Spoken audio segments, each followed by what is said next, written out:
La nueva presidenta de Perú decretó el estado de emergencia en el sur del país y propuso elecciones en abril del año 2024. Son medidas urgentes para tratar de contener los ánimos en las calles.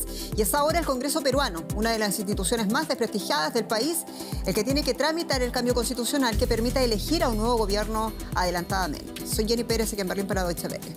Destacamos. En Perú, la acción de cientos de manifestantes obligaron al nuevo gobierno a declarar el estado de emergencia en al menos 3 regiones del país. También hoy hablaba el detenido Pedro Castillo. Dijo que había sido secuestrado y calificó a la nueva presidenta de usurpadora. La presidenta de la Eurocámara promete que no habrá impunidad ante la corrupción.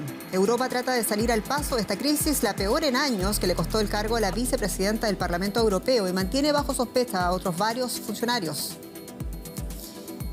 Irán ejecutó a un segundo manifestante opositor. Según los informes, al menos una docena de personas fueron condenadas a muerte tras participar en el levantamiento.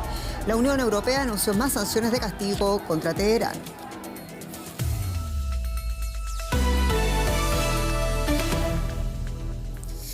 Es una lucha contra el tiempo para lograr una mínima estabilidad. En Perú, el gobierno de la presidenta Dina Boluarte envió al Congreso el proyecto de ley que plantea el adelanto de las elecciones para abril del año 2024. Y más temprano, la presidenta había declarado el estado de emergencia en el sur del país tras los violentos enfrentamientos entre manifestantes y la policía, que han dejado al menos 3 jóvenes muertos. Una de las protestas que llevaron incluso a la ocupación del aeropuerto de Arequipa, entre tanto liberado con ayuda de las Fuerzas Armadas. Por su parte, el depuesto presidente Pedro Castillo, desde la cárcel donde se encuentra detenido, publicó una carta donde declara haber sido secuestrado y acusa de usurpadora a su ex correligionaria y actual presidenta Boluarte. Un anuncio que responde a las intensas protestas registradas en varias regiones de Perú tras la destitución de Pedro Castillo el 7 de diciembre. Para lograr un acuerdo con el Congreso de la República para adelantar las elecciones generales para el mes de abril del 2024. En los próximos días remitiré al Congreso un proyecto de ley de adelanto de las elecciones generales para ser consensuado con las fuerzas políticas representadas en el Parlamento. La mandataria declaró también el estado de emergencia en el sur del país. Varias carreteras nacionales permanecen bloqueadas. Las movilizaciones se extendieron al norte y el sur de Perú. Los manifestantes exigen el cierre del Congreso y la celebración de nuevos comicios. En algunas ciudades como Cajamarca, Arequipa, Cusco y Lima también demandan la liberación del expresidente. Primero, la libertad de nuestro presidente Pedro Castillo Terrones. Segundo, que se cierre el Congreso, que se cierre ese Congreso putrefacto, corrupto, que se convoque a Asamblea Constituyente. La derecha hoy por hoy nos ha demostrado que es bruta y achorada. ¿En qué sentido? Que no toma conciencia y no ve las masas. O sea, no es consciente de que hoy por hoy el pueblo ya no cree en esta política. Incendios, piedras y gases lacrimógenos. La comunidad internacional expresó su preocupación ante la muerte de 2 manifestantes menores de edad este fin de semana en medio de los violentos enfrentamientos entre los manifestantes y la policía. Tanto la OEA como la Comisión Interamericana de Derechos Humanos condenaron la represión de las fuerzas de seguridad y hacen un llamado al diálogo para solventar la actual crisis. Los últimos acontecimientos en Perú son parte de una larga crisis política y social. 6 presidentes en 4 años. Aunque Dina Boluarte abogó por una tregua con el Congreso, aún no es seguro que contará con el apoyo del Legislativo para conseguir lo que sus antecesores no han podido: estabilidad política. Y tomamos ahora mismo el pulso en Lima, lo hacemos con la periodista Rosemary Cueva, quien tiene la crónica. Rosemary, saludo. Y bueno, claro, ¿cómo sigue la situación ahora mismo con el estado de excepción en 3 regiones y con ese trámite de elecciones anticipadas que llegó hoy al Congreso? Con el paso de las horas, la situación es mucho más grave en el Perú. En las últimas 2 horas se han confirmado la muerte de otras 2 personas. Con estas serían en total 4, 2 de ellas adolescentes de 15 y 18 años. Y estas muertes son producto de los enfrentamientos que hay entre manifestantes y la policía, que está respondiendo con bastante violencia, según ha denunciado, por ejemplo, la Defensoría del Pueblo y algunos medios independientes. La Defensoría del Pueblo ha señalado, por ejemplo, que las muertes son productos de impactos usos de armas de fuego, lo cual está completamente prohibido en las manifestaciones. Se han podido ver en imágenes el enfrentamiento violento que hay sobre todo en las regiones sur del país, entre ellas Apurímac y Arequipa, donde es el lugar donde se han registrado estas muertes.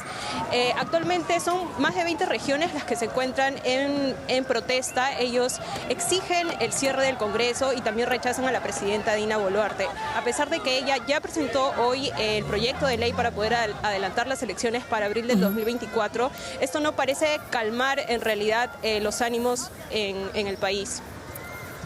A todo esto que lo mencionas, la comunidad internacional y también la Comisión Interamericana de Derechos Humanos piden también contención y no represión necesariamente en esta situación tan compleja del país. Rosemary, decías tú, el fiscal nacional presentaba además una acusación constitucional por golpe de Estado contra Pedro Castillo, que sigue preso. Y Pedro Castillo publicaba una carta abierta donde decía muchas cosas, entre algunas que había sido secuestrado. Cuéntanos de las reacciones, por favor. Sí, él ha escrito una carta que ha sido hace poco publicada a través de Twitter. Él desde su prisión preliminar en la sede de la DIROES señaló que él aún es presidente del Perú. También señaló que tildó a la presidenta Dina Boluarte, que es usurpadora, y que él se encuentra secuestrado dentro de esta cárcel. Lo que ha sido criticado por analistas que señalan que Pedro Castillo con este mensaje no da ánimos de calma a la sociedad, sino que está agravando un poco más la crisis. Él fue denunciado hoy constitucionalmente por la fiscal de la Nación después de que el Congreso le levantara la inmunidad que tenía por ser expresidente, y se espera que pueda recibir entre 10 y 20 años de prisión por el supuesto delito de rebelión. En realidad, actualmente ningún paso que haya dado el gobierno o el Congreso parece que va a calmar este enfrentamiento que hay en la sociedad. Estamos muy atentos a lo que pueda pasar en las siguientes horas. Rosemary Cuevas, muchas gracias en Lima.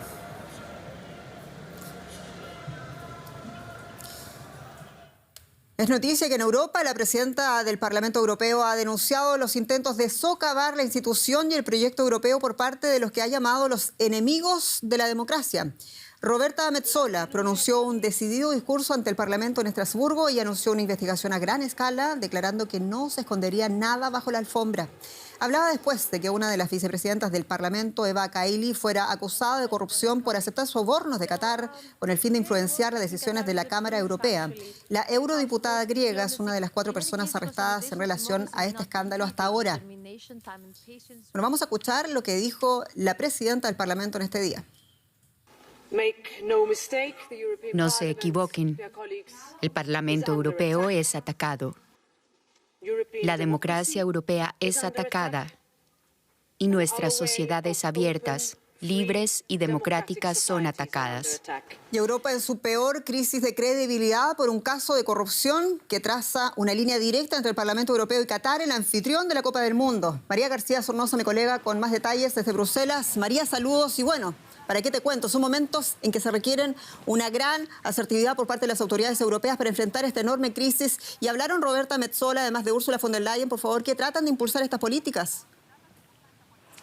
Sí, Jenny, hoy de hecho hemos asistido a la que probablemente sea la apertura de sesión plenaria más emocional de la historia del Parlamento Europeo. Su líder, la maltesa Roberta Metsola, se ha referido al día de hoy como un día triste, oscuro y difícil, y al Qatargate como una amenaza para el Parlamento, para la sociedad y para la democracia europea. Tanto Metsola como Ursula von der Leyen ya han reaccionado y han prometido que pondrán en marcha mecanismos más firmes de control y transparencia para garantizar la transparencia en estas reuniones con los lobbies y para evitar que escándalos de este tipo vuelvan a suceder, pero lo cierto es que la sensación aquí en la capital comunitaria, entre muchos, es que estas medidas llegan tarde porque la Unión Europea y sus miembros arrastran un historial complejo y muy criticado en su opacidad en la relación con los grupos de presión. Un detalle, un dato, Jenny, para aproximarnos y recordar un escándalo con una envergadura similar en la Unión Europea, debemos remontarnos a 1999, cuando la Comisión Europea dimitió en bloque por otro escándalo de corrupción. María, todo esto, los investigadores belgas, los anticorrupción, siguen con sus pesquisas en el Parlamento Europeo. ¿Cuánto más puede crecer este escándalo? Se dice que los recientes arrestos pueden ser solo la punta de un gran iceberg. Sí, lo que sabemos hasta ahora es que hay 4 imputados, 4 detenidos y que se han incautado más de 750.000 euros en efectivo en los registros efectuados tanto en los domicilios privados como en los hoteles. Pero como dices, esto podría ser solo la punta del iceberg y las investigaciones en estos momentos están continuando. Hoy se han producido nuevos registros en la sede del Parlamento Europeo aquí en Bruselas y también la presidenta de la Comisión de Derechos Humanos de la Eurocámara ha dejado su puesto porque uno de sus asistentes está siendo también investigado. La gran incógnita es ya cuán profundo va a ser este escándalo y también hemos visto ya también las primeras consecuencias políticas en la relación entre Bruselas y Doha, porque hoy mismo el Parlamento Europeo ha congelado ese acuerdo para liberalizar los visados a los ciudadanos cataríes que estaba previsto que se aprobase esta semana. Bueno, era María García, quien sigue con nosotros porque vamos a abordar lo siguiente con ella. Hablamos de Irán, donde se han convocado nuevas manifestaciones después de que el régimen ejecutara, recordemos, a un segundo manifestante. Se trata de Majid Reza Manabarat, deportista, activista de derechos humanos, que fue detenido durante las protestas antigubernamentales desatadas hace cerca de 3 meses en el país. Y Reza fue ahorcado en público por presuntamente haber acuchillado a 2 miembros de las fuerzas de seguridad iraníes.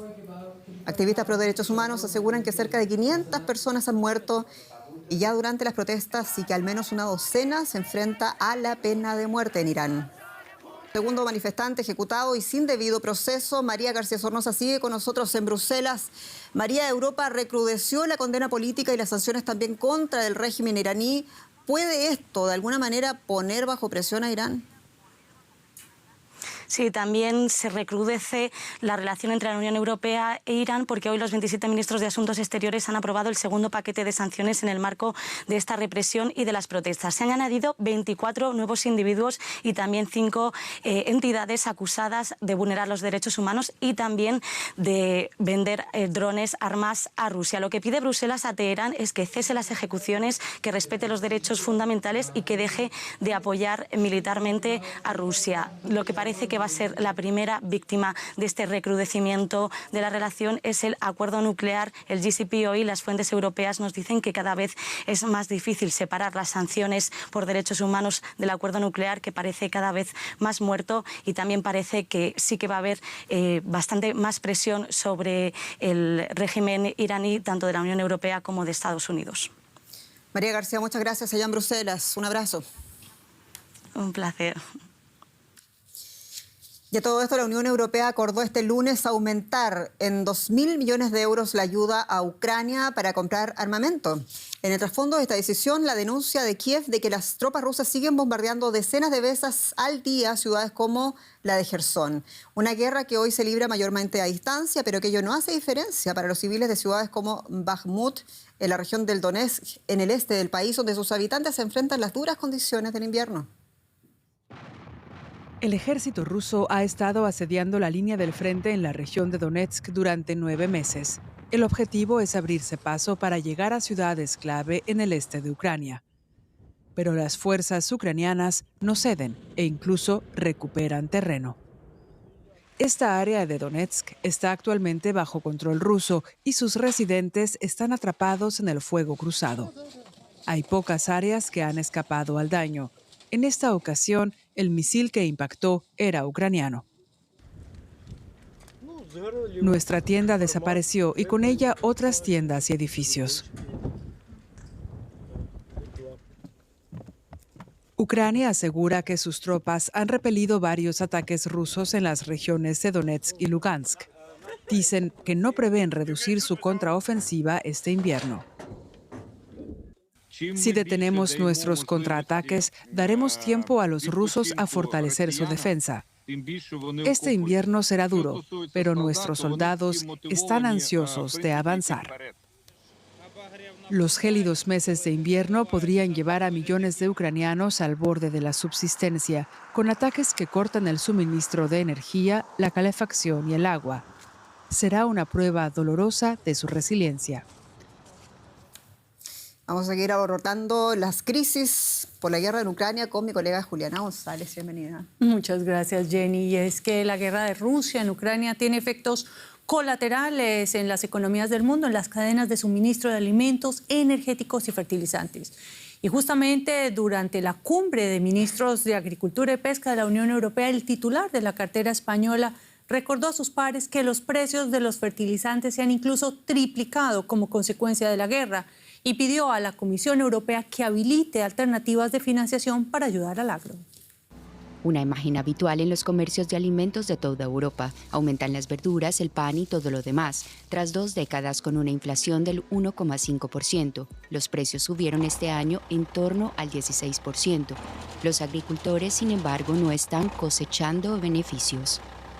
Precios más altos podría parecer bueno, pero nuestros costos también han subido considerablemente, así que necesitamos precios más altos solo para cubrir gastos. Un ejemplo, el fertilizante. Con la guerra en Ucrania, su precio subió drásticamente. Lo mismo ocurrió con el gasóleo, la principal fuente de energía de cualquier agricultor. Corren malos tiempos para el campo. Ahora mismo hay mucha incertidumbre. Es difícil tomar las decisiones correctas. ¿Cuándo es un buen momento para comprar o para vender? Es fácil equivocarse. La planificación a largo plazo y la estabilidad de precios son cosa del pasado. Los agricultores esperan desesperadamente la ayuda de Bruselas. Y seguimos hablando del agro, esta vez desde Argentina, que vive su sequía más grave y prolongada de los últimos 14 años. De acuerdo con los expertos, el 75% de la superficie dedicada a actividades agropecuarias se encuentra afectada por el déficit hídrico. Entre las causas destaca el fenómeno de la Niña, que acumula ya 3 años consecutivos, y la fuerte deforestación en la región del Amazonas, que reduce la entrada de vientos húmedos. Normalmente esta es una zona fértil, pero años de sequías han dejado devastación en Navarro, a 100 kilómetros al oeste de la capital argentina, Buenos Aires. Los lagos han secado y los animales han muerto. Agricultores como Ignacio Bastanchuri están desesperados. Venimos con un déficit de agua desde 2 años anteriores y este año no hemos llegado ni al 50% de la media de la zona donde estamos actualmente parados. Es por eso que ahora, al no tener ya los cultivos reserva de humedad en el perfil subterráneo, es que sufren mucho más la sequía. Su cultivo de trigo no es ni la mitad de lo que debiera ser en esta época del año debido a que no ha tenido suficiente agua. Las perspectivas del maíz no son brillantes tampoco. No es posible sembrar aún en algunas áreas, el suelo está demasiado seco. Los agrónomos argentinos advierten de consecuencias para toda la industria. Había que prepararse para el peor escenario de los últimos 20 años en esta campaña de granos gruesos, de soja y maíz, y es lo que estamos viendo, y estamos en un punto donde estamos viendo situaciones que son realmente muy complejas que vamos a estar charlando. Argentina es uno de los mayores exportadores de soya y maíz. Este año se anticipa la peor cosecha que repercutirá a nivel global. Y nosotros ampliamos este tema con el periodista Alejandro Rebocio desde Buenos Aires. Alejandro, un gusto saludarte. Esta sequía viene a empeorar el cuadro que ya traíamos con la guerra rusa en Ucrania y los problemas de suministro de granos y fertilizantes. ¿Cómo impacta la sequía argentina al mercado de soja, trigo y maíz? La sequía ya está impactando en lo que es la cosecha de trigo que ocurre ahora en diciembre. Se ha reducido a la mitad de un año para otro, solamente 10 millones de toneladas, de los cuales 6 millones son para el mercado interno y 4 millones para la exportación, sobre todo a Brasil, pero se han perdido más de 10 millones de toneladas. Argentina es el 7º exportador mundial de trigo, no es tan preponderante como Ucrania y Rusia, o sea que a nivel internacional quizá todavía no tiene un gran impacto. Donde sí impactaría más la sequía en el mercado mundial es en soja y maíz, donde Argentina es la tercera y segunda exportadora más importante del mundo. Igualmente, en este momento es el momento de siembra de soja y maíz. La cosecha es en marzo, abril. Si la sequía continúa, la siembra se va a ir retrasando y quizá se acota, y eso sí impactaría en el mercado internacional, y sobre todo porque la sequía no solamente es de Argentina, también de Uruguay y Paraguay, que son importantes productores de soja y maíz. Alejandro, y pasemos a otro segmento que también es importante y está afectado, el del sector de los bovinos. ¿Cómo lo afecta esta sequía? La sequía le está reduciendo lo que son los pastizales para que se alimenten el ganado bovino.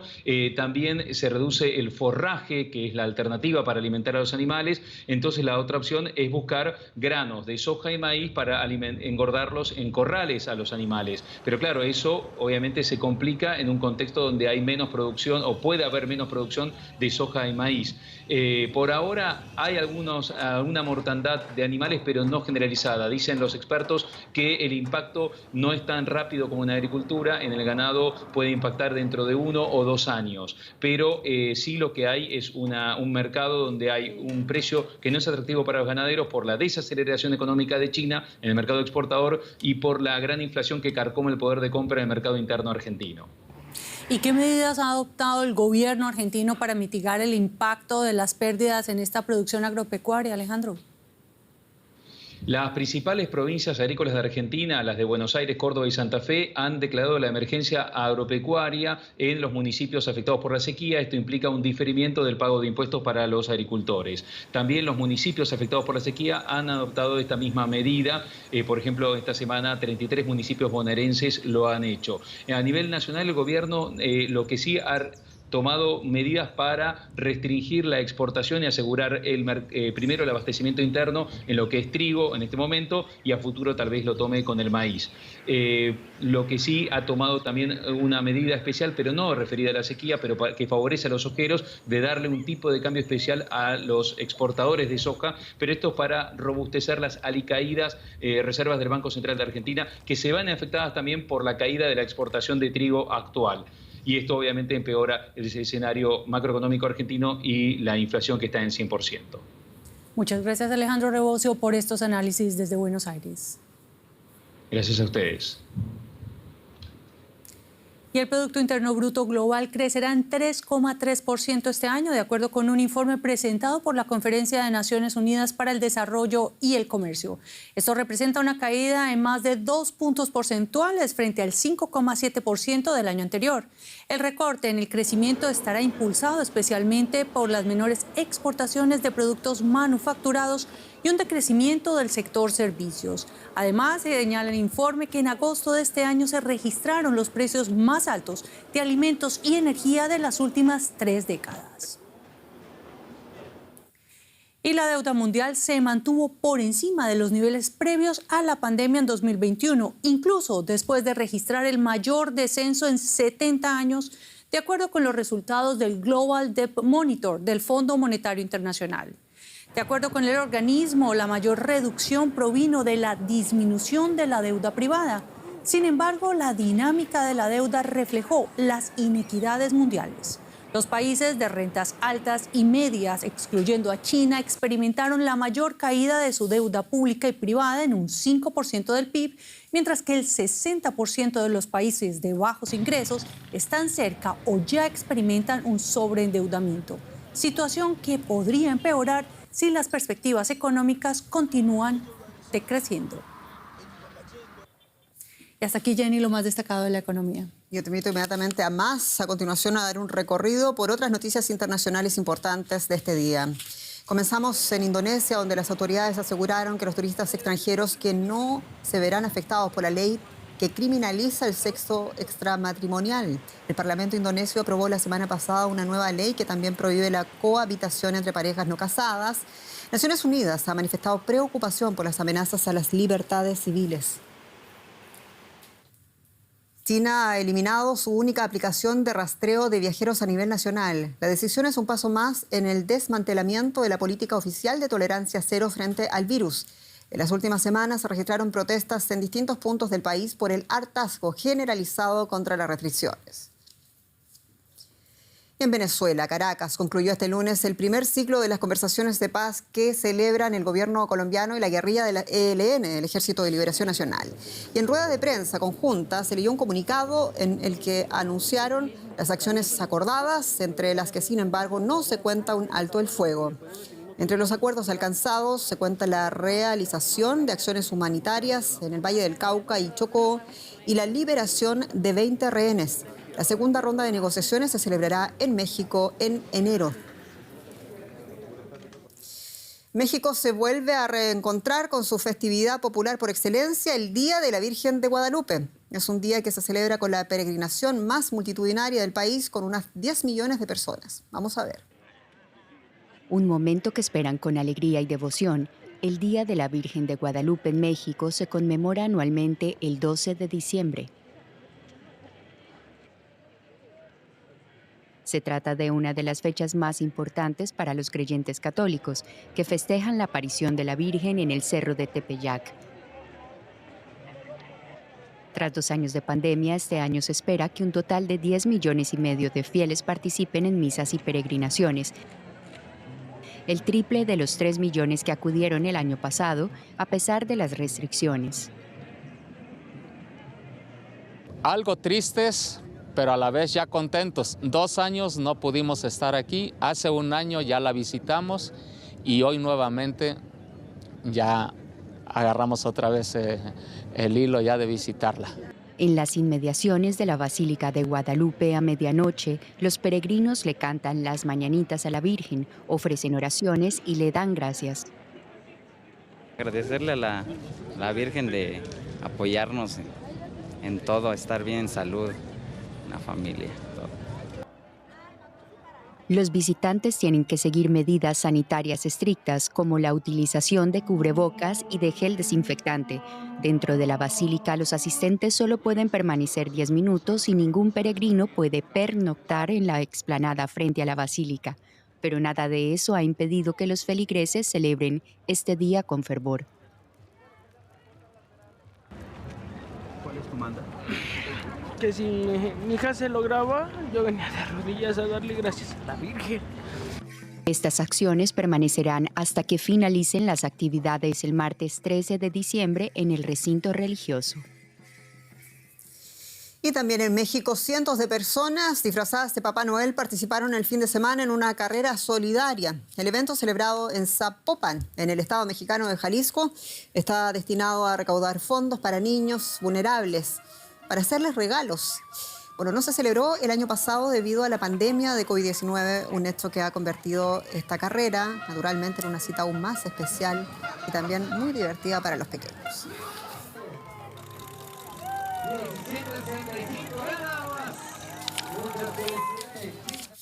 Y así nos despedimos. Muchas gracias por tu sintonía. Soy Jenny Pérez, esto es Deutsche Welle para ustedes desde Berlín. Ha sido un gusto. Hasta pronto.